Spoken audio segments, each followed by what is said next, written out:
लेकरं मोठी होतात, आई मोठी होत नाही. अरे वेळ थांब ना रे जरा, नको एवढं पळूस. लेकरं भराभरा मोठी व्हायला लागले, आयुष्य पुढे चाललंय रे हळूच.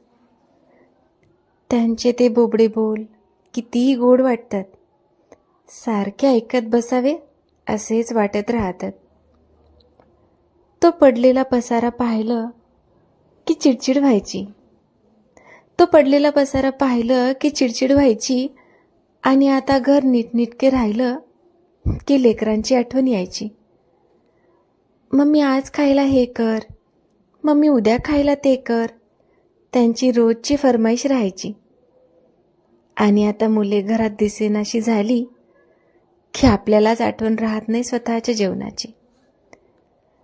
लेकरं शिक्षणासाठी बाहेर गेली, त्यांना आता फोनवरच बोलायचं. आणि लेकरांचा आवाज ऐकून हळूच पदराने डोळे पुसायचं. लेकरांची आठवण आली की मन काही लागत नाही. लेकरांची आठवण आली की मन काही लागत नाही. दिवसामागे दिवस निघून जातात. लेकरं वापस घरी यायची लागते मनाला घाई.